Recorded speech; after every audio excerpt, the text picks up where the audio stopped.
Ingo, a Nigerian journalist and activist. Gentlemen, welcome to the morning show. Thank you. Well, the introduction, yes, thank you. The introduction already says it all.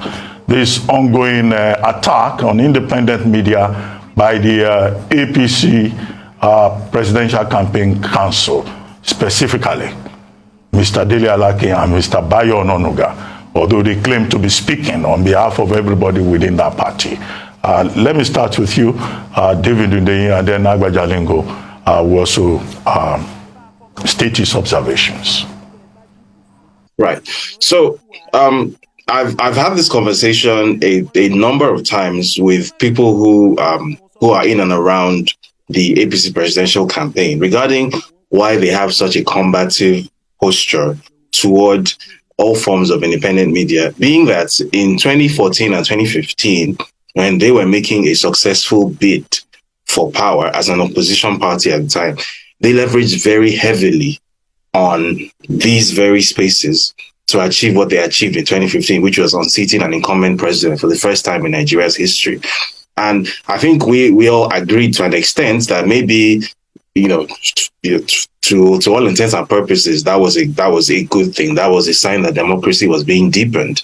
The fact that an opposition party was able to essentially carry out a guerrilla media campaign and nobody went to jail for it. I personally think that a lot of ethical lines were crossed, but nobody really got into trouble for it. The idea at the time was that, well, there's press freedom in Nigeria. The Nigerian government isn't going to come down on you for practicing journalism, however way you practice it. So it's an open sky. Everyone can do as they please, as long as they're not, outrightly breaking the law.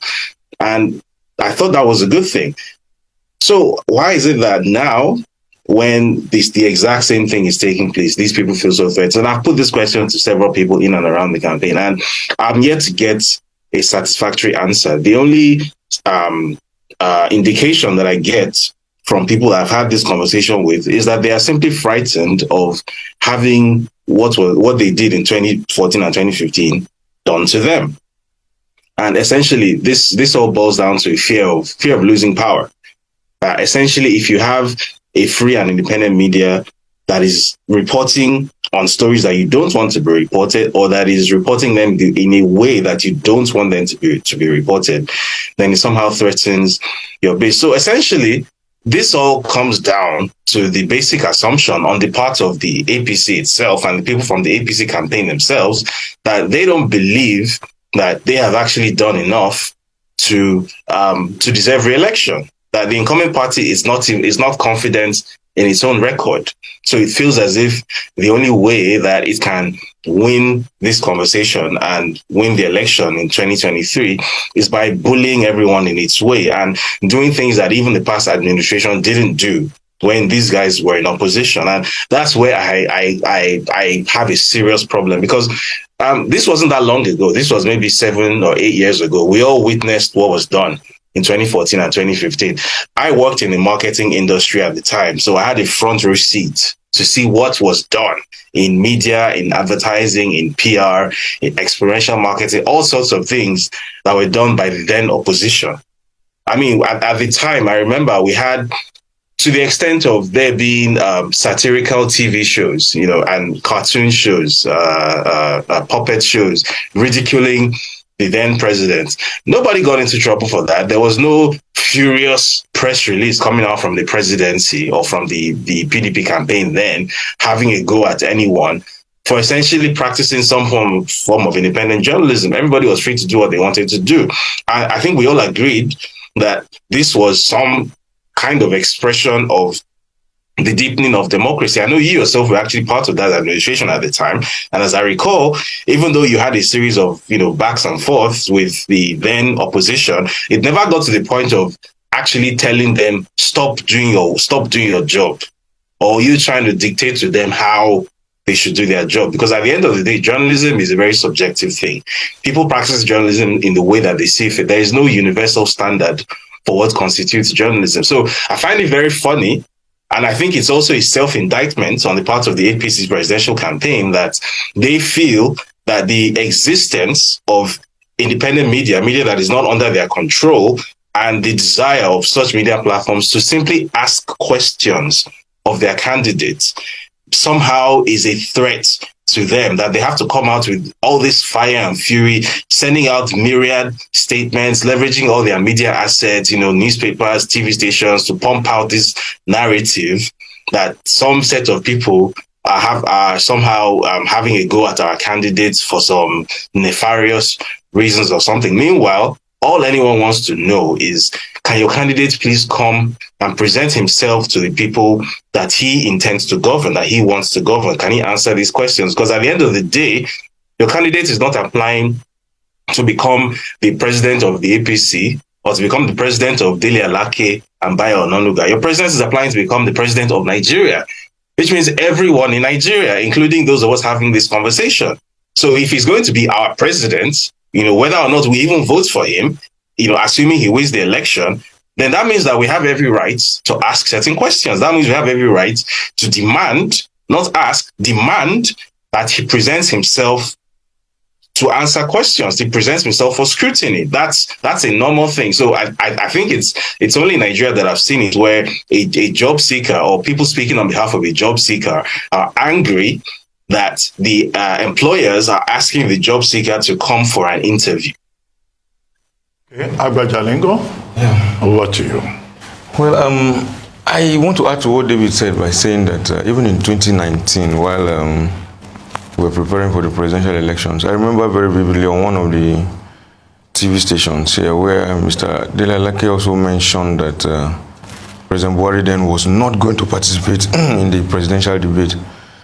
And when I saw him repeating it the second time, I started to wonder at what point Mr. Dele, whether he was speaking as a journalist or because I know that he's a competitor in this industry. On paper, it is assumed that he's the owner of one of the sister stations. And for a competitor to sit down and begin to make those kind of assertions that he made me very, very, very, very worried. And Nigerians that are still pandering to that kind of bad behavior are only feathering the nest of birds that will soon begin to haunt us. These are very senior journalists and very senior colleagues in this industry that somebody would have expected that naturally they will find a middle ground and make the environment more conducive for the free press to thrive in. On occasions like this, I saw the last time that Trump decided to drive a reporter out of the White House. And the CNN chose to go to court. While they were in court, even Fox that was supporting Trump had to go join CNN in court to say, no, sir, we are not going to allow you to encroach into our turf. This is the media. There have been reporters in the White House before all of us were born, including you, Trump. So we will not allow you to encroach into our turf. That is the kind of attitude that I was expecting from people like Dele Alake and Bayo. Not to see respected people like this working very assiduously to see how they will continue to suffocate the media space. It is rather very, very disappointing. I am a victim of this kind of attitude where people feel that the press should not talk. So every time I get very emotional and tingly when people begin to make this kind of efforts. Two judges in England this year gave a judgment in court saying that if our freedom of speech includes only saying nice things, then there is no need for it. As a matter of fact, they said that the freedom of speech includes insulting the other person. And if you are not angry, if you are not happy about it, you find your way to the court, not to try to suffocate people and gag people from talking. If we allow this kind of attitude, then people like us will be bundled up again one of these days and thrown in one place that will be forgotten in Cross River State. I think that the media, in whatever shade, whether you like what they are doing or not, should be allowed to operate without any kind of manacles that we are seeing some people try to throw at us 20-something years after we got democracy. These people have also been victims of this kind of practice in the past. And for them to come up at this point to begin to pander to sentiments that we thought we had left behind over 2 decades ago is not a good example for those of us who are coming up on the job. These are examples, and I think that this bad behavior should stop. And very, very soon too. All right, thank you, Agba and David. And you've used terms that I think we have to zero in terms of bad behavior and people getting used to or pandering to this bad behavior. And thank you, Agba, for pointing to the fact that you yourself have been a victim of this, where you were victimized for a publication you had made, and you were actually you were taken in, and for over about 197 days you were away. 6 months. 6 months you were away. Now I'd like you to speak to that, especially as with regards to the effect of these kinds of behavior, which some might term as draconian, against and even illegal against journalists when things that don't seem very pleasant are printed or are published, and the effect on the democratic process of Nigeria. For David, I'd like you to speak to still on bad behavior. It seems like a number of Nigerians have gotten used to it, because if you look at some feedback online, you see some people actually defending the actions of the APC and the candidates as well as spokespersons as to, oh, they don't have to present themselves, why do they need to present themselves, they are being victimized and so on. What is the importance of the media holding power to, holding power to authority, holding power to scrutiny, and asking them to present themselves to respond to questions? I'll start with you. Okay. Well, I think it's because Nigerians have continued to reward this kind of attitude since 1999. Like, if you go down memory lane, in 1999, President Obasanjo refused to attend presidential debates. He eventually won the election. 2003, the same thing happened. He said he wasn't going to debate. He won the election.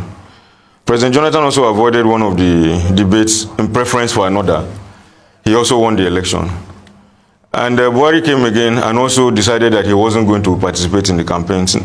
He won the elections.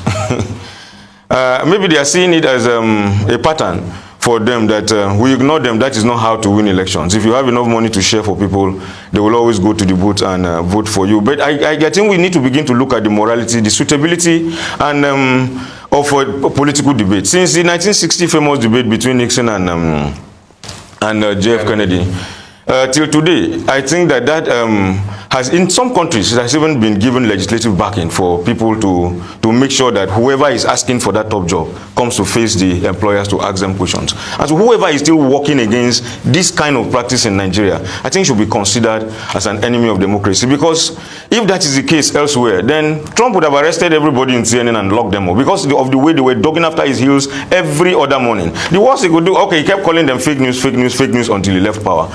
But for people who I sincerely consider as very respected members of this particular industry to do this, I personally feel offended, because I saw even journalists in Crossover when I was arrested. The NUJ in Crossover, as a matter of fact, wrote a statement and said, I am not a journalist. They wrote a statement and said, Agba Jalingo is not a journalist, until the National Secretariat had to interfere. And we have this kind of colleagues in every newsroom, in every boardroom of every media organizations, trying to suffocate creativity, trying to suffocate free speech. And we should stop tolerating this kind of attitude. Nigerians should stop continuing to feed this kind of attitude in this country. If we continue like this, both democracy and the media is not going to grow. People do not have any obligation to say nice things to you. People do not have any obligation to say what you like, particularly when they are sitting on a microphone. If there's anything they are saying that you don't like, the courts are there for you to go and report them. And I think that the courts have been doing quite well. It was a judge that sent me out of jail when some people felt what I was saying wasn't sounding nice to them. What happened to the courts? I am surprised to see editors or what do I call them, big men in another media organization sitting down and trying to determine who sits on the other microphone to speak. For me, it's very, very embarrassing and quite very, very offensive. And that is an attitude that we should rise up en masse and work against, so that young people who want to come into the profession can continue to have the courage and the audacity to continue to open up what is wrong with society. I feel personally offended about this development, and I can't help but say it in this manner. Thanks. David. The only thing that I'll add to what Agba has said, because he has pretty much said it all, but what I'll just add to that is that the reason it seems as if a number of Nigerians don't really understand the severity of the situation and just how dangerous it is for journalists, supposed journalists who are linked to power, who are linked to a ruling entity, coming out with these sorts of pronouncements and this sort of posture. And the reason that a number of Nigerians don't seem to understand the danger here is that you have to bear in mind that democracy in Nigeria really is still quite young. Democracy came back in 1999, so we're about 23 years into our latest democratic iteration in Nigeria. So basically, somebody who is 50 years old in Nigeria statistically has lived more of his life under a military dictatorship than under a democracy. So what would that person actually know about democracy. So I believe part of this, there's also a demographic issue involved. The older generation, specifically from Gen X and above, genuinely doesn't really understand, by and large, the importance of, as Agba said, being able to say things whether or not somebody else likes it. Because the norm under the military administrations, the successive military administration, starting from Yakubu Gowon through Murtala Mohammed, then Olusegun Obasanjo, Muhammadu Buhari, Ibrahim Babangida, Sani Abacha especially, the norm throughout all these administrations was that if as a journalist or as an editor, as a media practitioner, you said or you broadcast anything the government didn't like, something would happen to you. So it was under those administrations that we had journalists receiving letter bombs and dying. It was under those administrations that we had armed men storming into newsrooms and pointing guns at journalists and seizing newspapers and all sorts of crazy things like that. So that's what a lot of Nigerians have been used to. So, and then you also have to bear in mind that there wasn't actually a successful anti-dictatorship struggle in Nigeria. There wasn't actually a successful pro-democracy struggle in Nigeria. It just so happened that Abacha died, which we didn't really have anything to do with. So the return of democracy was almost like an accidental thing. So that consciousness of what democracy is and the fact that everyone is entitled to certain freedoms, entitled, not privileged, entitled, that these are constitutional, basic human and constitutional rights that everyone has. I don't think that understanding has really percolated through a lot of the older generation. Maybe a lot of those born after 1999 are more likely, because of exposure to the internet and the world outside, are more likely to understand the importance of free speech and things like that. But a lot of the older generation who was raised in a time when platforms like arisetv weren't even allowed to exist, because the private sector wasn't even allowed to take part in broadcasting, for example. So those people, I guess, having an authoritarian posturing by people in power is not that alarming because they are already used to it. But to people like us who have spent most of our lives statistically under the democratic dispensation, and we can see very clearly the sort of backsliding that Nigeria has been recording, especially over the past 7 years, where if you check the global press freedom ranking, between 2015 and now, Nigeria has slipped almost 20 places, right? So Nigeria is now behind, some, free speech luminaries like Burkina Faso and Myanmar. That's where Nigeria is right now. So for those of us who can see very clearly that we're regressing to, what we think of as the bad old days, we are alarmed by it, and that's why we are raising the alarm. Not everybody has that same mindset, though, which is unfortunate. But I think that's a demographic issue. And I think I also think that, statistically, Nigeria, something like 60% of Nigeria's population is under the age of 35. So I think this is a problem that will be solved by time. Okay, David, you said something that we just, slipped into democracy. Wouldn't some Nadeko people, claw back at you and say, I immediately had the that it's, no, it's because of the work people like Nadeko and some other people that actually fought, and died, for that democracy, and their memories live on. But let us put the issues on the front burner. What are these issues that certain people don't want to hear? You did extensive work on the drug issue. Can you talk to us about that? The certificate issue, Chicago University, you even talked about a case that Enahoro Eba will be filing, at the Abuja court, which we know that he has filed. Tell us all of those issues. And, because all these issues people say speak to characters, tell us about all those investigative work you did do and you did put out there. And for you, Agba, I want you to speak through the connivance of other media because of their own gains in all of this matter. The fact that, as you in your own case, some people came out, probably they were coward or probably they were given some pecuniary, gains, came out to say that you're not a journalist. The fact that it is the same other media journalists in Nigeria that are so quick to throw other journalists under the bus because of what they're going to gain, and the blue-on-blue fight, sort of to use that word, continues, So David, you start first, and Agba, I want you to speak through that. So there are basically two stories in one here. The first is a story about a drug trafficking indictments that the candidates of the All Progressives Congress had in 1993.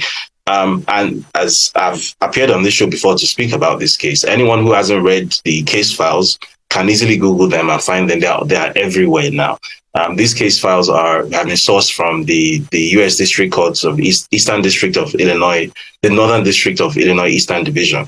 And essentially, you have this fellow, Bola Ahmed Tinubu, who was identified by IRS Investigative Special Agent Moss as a bagman, that's a money launderer, working on behalf of a drug ring that was trafficking heroin in Chicago. And basically, this indictment, which has been on public record since 1993, for whatever reason, this story hasn't properly been told the way it was meant to be told. It's sort of become like a rumored kind of thing. So in the lead up to this election, I decided that I wanted to take this on, that you can't have a story potentially about somebody who has a chance of becoming Nigeria's next president being linked to drug trafficking, and it's just relegated to the realm of like social media rumors and, you know, stuff you see on blog pages on Instagram and things like that. So I dug into it, and the information it's visible to the blind and audible to the deaf, right? That this fellow was involved in drug trafficking. And this is not an allegation. This is not a claim. This is a documented fact, right? There are legal documents backing this up, right? This guy forfeited $460,000 of funds that were, I quote, proceeds of narcotics trafficking. This is on record. So I don't know, possibly because it's been 29 years since this thing happened, and as we tend to do in Nigeria, we tend to think that justice has an expiry date. So because this thing happened 29 years ago and he has been able to get away with it, he became a governor, he governed for 2 terms, has been a political operator, he was elected as a senator in 1992 as well. So basically he got away with it all the time. So the posturing from the camp seems to be that, well, this is already dead and buried, so why are you resurrecting this now? So why are you asking this question? And I think that's a ridiculous position to take, because as I've said earlier, Bola Tinubu is not applying to be president of Lagos or president of APC or president of Dele Alake and Bayo Onanuga. Bola Ahmed Tinubu is applying to be my president too. And your president, everybody's president who carries a Nigerian passport. So of course he has to answer this question that were you or were you not linked with drug trafficking? And if you claim that you weren't, well, here's the evidence, unimpeachable evidence that you were. So what do you have to say for that? Obviously, he doesn't want to answer that question. He doesn't want to present himself for that type of question, because obviously he doesn't have anything with which to defend himself. He's as guilty as sin. That's very obvious. And then the second story, which I did, which was a separate story, but also linked to that, was a story about perjury. Now, on his INEC EC9 affidavit, he made several claims. He claimed that the date of birth he claimed on his INEC EC9 was a different date of birth to that which he has used in other places. So essentially what happened was the lawyer that you mentioned, Mike Enahoro, he actually took INEC to court earlier in the year, I think in August, when INEC refused to make Bola Ahmed Tinubu's EC9 form public, and he won the case. INEC released the EC9 form to him. So then he contacted a law firm in Chicago, Leahy, Eisenberg, and Franco, to essentially investigate some of these claims that were made by Bola Ahmed Tinubu about his history in the US. So subpoenas were sent to Chicago State University, Richard Daley College, Deloitte, where he claimed to have worked, and Anderson Tax, because he claimed to have worked at Arthur Anderson at some point too. And the results that came back from these institutions proved that the claims he made on his INEC EC9 and some of the documents he submitted on his INEC EC9 were completely false. So, for example, the subpoena that went out to Chicago State University, the lawyer asked for all records regarding Bola Ahmed Tinubu that Chicago State University had, and they responded with the records he used to gain admission to Chicago State University, where he stated that he went to a secondary school called Government College Lagos, and he graduated in 1970. Well, it just so happens that Government College Lagos started in 1974. So clearly he couldn't have graduated in 1970 because it didn't exist. The certificate, the degree certificate that was provided by the university, which was an exact reprint of the original certificate that was issued to a certain Bola A. Tinubu in 1979, was a completely different document to that which is submitted to INEC. Different font, different wording, different signatures, and different dates. And then what, in my opinion, the craziest thing of all was that a very simple, some very 5-minute internet research revealed that this document that is submitted to INEC was sourced from an online forgery service called diplomamakers.com. So literally, if you go to the Pinterest repository of this website, diplomamakers.com, you will literally see a template for a Chicago State University fake degree certificate that is identical to what he submitted to INEC. The same grammatical errors on that certificate were what he submitted to INEC. So essentially, this guy or somebody working for him went to a service that produces fake certificates, diploma-makers.com, right? Got a fake certificate from there and submitted it to INEC. So the question is why? The answer to that may be answered by some of the other records that were obtained from Chicago State University. Now, one of the records that was obtained was a transcript from Richard Daley College, which was used to gain admission. And on that transcript, it was stated that the person known as Bola A. Tinubu that was given admission to Chicago State University, the sex of that person was female. So which essentially means that the person parading himself as Bola Ahmed Tinubu today and the person who got admission to Chicago State University as Bola A. Tinubu are in fact not the same person.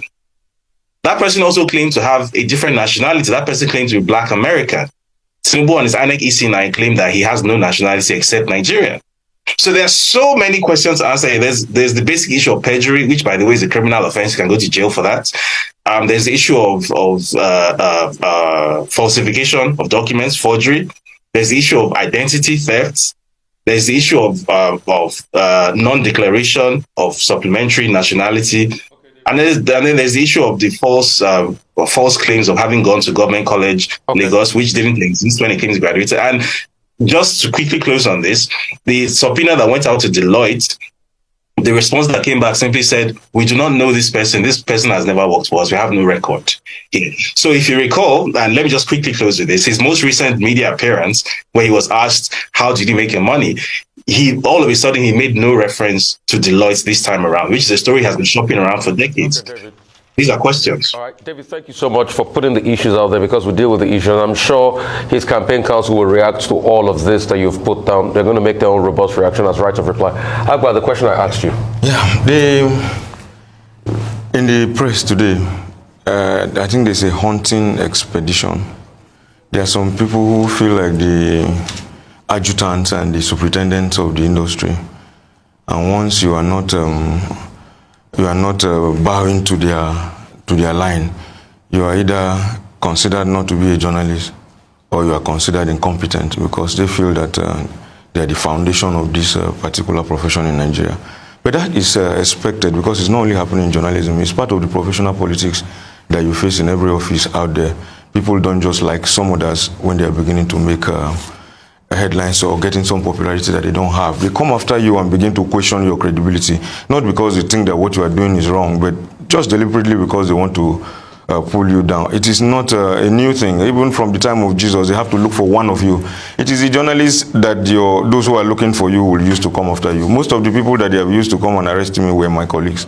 They're the first persons that they will reach out to and ask them when you think he can be home, when you think he can be in the newsroom, when you think he can be on his laptop. If it's not people as close to you like that, they will not be able to get you. But on the whole, I think that as the debate about professionalizing this job goes on, it is important that colleagues begin to close ranks. Most of the media organizations in Nigeria are owned by politicians. And if those of us who are professionals who work for them are also unable to stick ourselves together and defend ourselves as well as the profession, ultimately, the politicians will just turn us to their tools, use us for as much as they want, and then when we get old, we walk out of the newsroom and return home empty and wretched, while they continue stealing the resources of the country and sending their own children overseas. We must see a need to develop our profession, defend ourselves, defend the newsrooms, not just the interests of the politicians. And until we do that, the profession will continue to face this kind of onslaught that is facing from the politicians. They will steal money, go and buy the cameras and the printers and put them together, then bring us and use us as tools. When they are tired of us, they push us away, because they know they can always use us against ourselves. But that is a point of reflection for us moving forward. All right, Dr. Matthew. Okay, there's a red herring that is being bandied around in a very emotional and unintelligent manner, which is that journalists must not go near politics, or that journalists, there's something called that journalists who must not have any political beliefs or political choices. Is that really the case? Because if you look in the US, you have long list of journalists who have been in politics and who are in journalism, or who have been in journalism who have gone into politics. And you have a long list also in India, you know. But here you hear people who say, oh, that journalist is biased. That journalist is a member of so party. Can we possibly have that mongrel that is a journalist that has no idea of politics? Let me start with you, David. As you've rightfully described it, that's a red herring. Because first of all, if we're being truthful, there's no such thing as a human being that doesn't have a political preference or some sort of beliefs or ideals that they adhere to. No human being is an abstraction. So the fact of being a journalist doesn't somehow turn someone into this apolitical abstraction whose job is just to robotically show this mythical thing called both sides of the story. That's not how real life works. Everybody has a preference. As you rightfully referenced, in the US, for example, journalists in the US actually openly state their political preferences. So you will know, for example, that a journalist who works at MSNBC or at CNN, there's a 99% probability that you're never going to see that journalist working for Fox News later on. You know why? In the UK, a journalist that works for ITN, you're probably never going to see them working for GB News. You know why? Like, these things are very clearly stated, and I think that's actually honest, right? People should actually know where you stand. So, what I think is very very hypocritical, and I would actually use the word disgusting, is when people who not only have a political preference but actually hold political office, you know, within political campaign structures. People like Bayo Ononuga, who, you know, he's a media practitioner. He owns a publishing house, a newspaper. He's also a journalist, supposedly a senior journalist. And he actually has a position, an official position in the APC presidential campaign committee, you know. And this person will then come out and say, this other journalist is politically biased. This other journalist has expressed a political preference or has expressed a public opinion. Therefore, this journalist's position isn't valid. This journalist's work as a whole isn't valid because he has expressed some sort of position on something. Meanwhile, his own work is supposed to remain valid, right? No one is going to come out and say that PM News is not a valid publication because it happens to be co-founded and run by Bayo Ononuga. No one is going to say that. It's still a journalistic publication, like it or not. You know, but somehow these standards only work in one direction.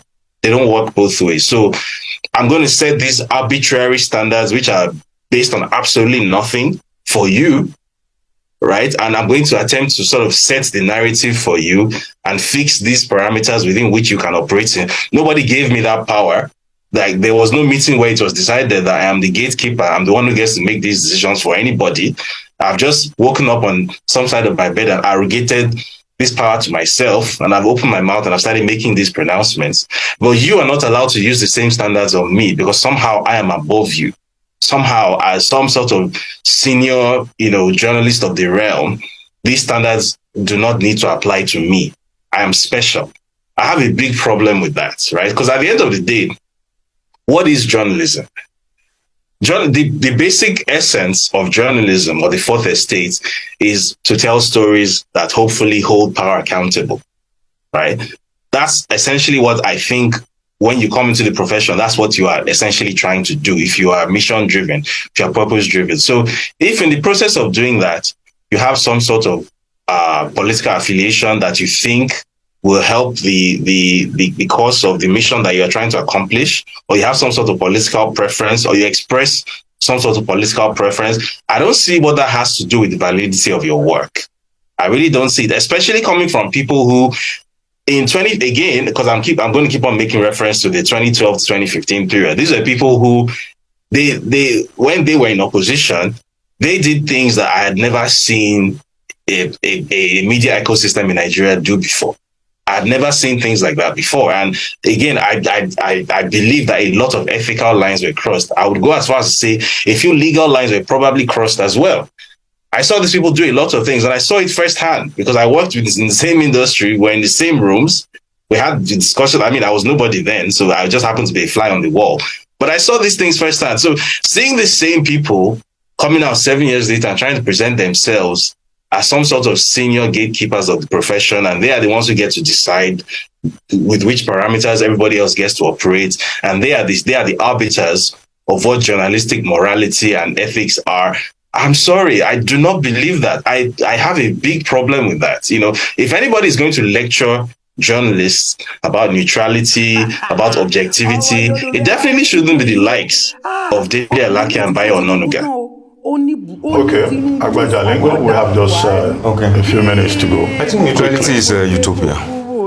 Like David said, the journalist is not tabula rasa, and people should stop fooling us and fooling themselves, because that red herring is actually being bandied around by people who themselves hide their own political partisanship under the toga of professionalism. I hardly see any journalist or any media house, not only in Nigeria but all over the world, that doesn't have a leaning. And as a matter of fact, media houses and journalists have moved beyond just taking a position. They now adopt candidates. We see CNN and New York Times adopting the past 3 presidential candidates for the Democratic Party in America openly and campaigning for them. We have also seen Fox doing that for the Conservatives in the past 3 or 4 elections, and nobody has. Even the British Prime Minister that handed over to Lizzie, Boris Johnson, while he was Prime Minister, he still kept a column on Daily Telegraph, and he was writing basically about the things that were happening in his government. The journalist is not a robot. So those who say these things should stop trying to roboticize the man who sits down. I cannot sit in front of a microphone and pretend that I am a robot. I have an opinion, and as an adult, I am going to express that opinion. I see journalism as a tool to change society. I do not see journalism as a neutral arbiter anywhere. If I must be on the microphone, my goal is to change society. I went beyond that and also stepped into politics. I'm the crossover state chairman of AAC, African Action Congress, and I did that consciously, knowing also that I am a journalist, because I'm not going to just sit back and watch politicians continue to do this. I have a duty to mold opinion, and I don't. If I see clearly that this politician is a criminal who is working to the detriment of our society, I should be able to use my independent opinion to tell the public that what this person is doing. I feel offended that one of the presidential candidates is refusing to come and talk to us. I feel very offended about that, and I cannot pretend to be objective about it, because that is not part of what we should call a democratic culture. And the earlier we begin to step out and do this, and tell the younger ones, even in the classroom, that journalism, neutrality in the newsroom is utopia. Anybody preaching that should come and prove it. Let us see. Every human being is subjective. Every human being has an interest. Let those who hide their own partisanship under professionalism stop preaching to us about neutrality. And if we can challenge ourselves, let them come and tell us where they have been neutral. Every news media organization in Nigeria have their leaning, they have where they are standing, and we all know. Nobody should stop. All of us should stop pretending to be holier than thou. We all know where every one of us stand, and they should stop suffocating and bullying the rest of us to follow their own rules. Well, thank you very much, David Odeyi. Thank you very much, Agbaja Lingo, for joining us on the morning show today.